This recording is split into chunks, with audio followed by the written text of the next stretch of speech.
Hi and welcome back to the next video in a series of creating our dynamic application. You need to have followed the previous videos before you come to this one.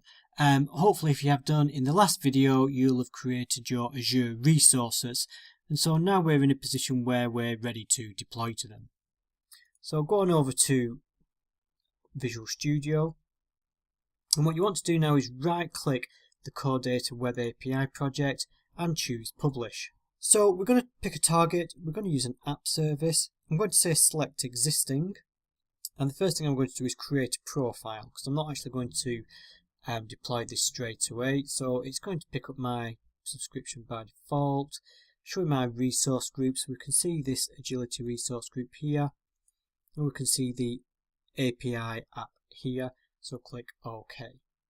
Okay, so that's created our publishing profile that will deploy the application to Azure. But what we want to do now is tell our application that it's going to be using the SQL database that we've just created. So when we get to this page, go ahead and click Configure. Now if you're this is on Visual Studio 2017. If you're on 2019, this will look slightly different. You'll get this at the top and there'll be an edit button there which you'll need to click instead. Either way, it will come up with the details of your actual site you're deploying to, and if you just want to check that everything's working okay and it can connect, we can just click this validate connection.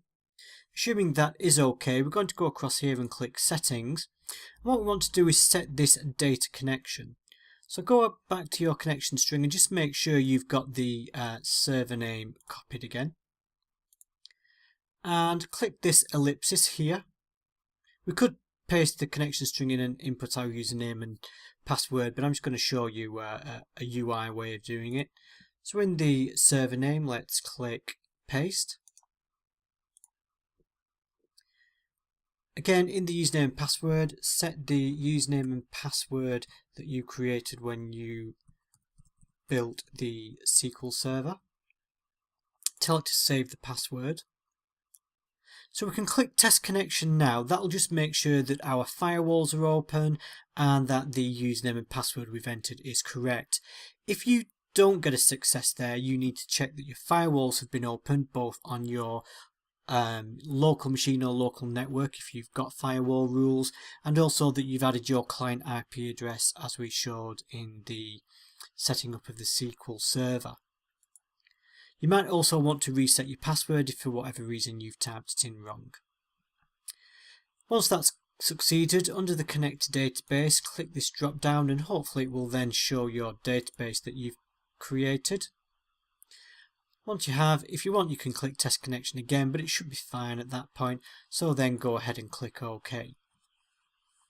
Finally, what we want to do, we need to tick this checkbox here, execute code migrations.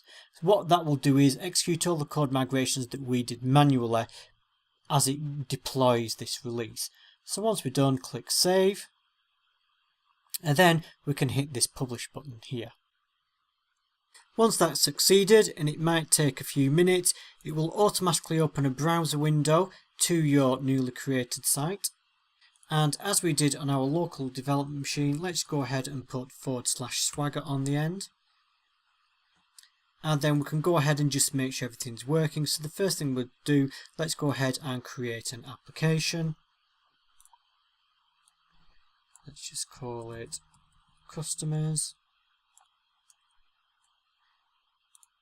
So hopefully that will return the customers with an ID. If we just want to make sure that it's worked, we can go into the Get Applications, click Try It Out, and again it will return your response body. And finally, just switch back to SQL Server Management Studio, refresh your list of databases and your tables, and we should now see all our tables created. And if we right click applications and say edit top 200 rows, and we can see it's created our entry in the applications table.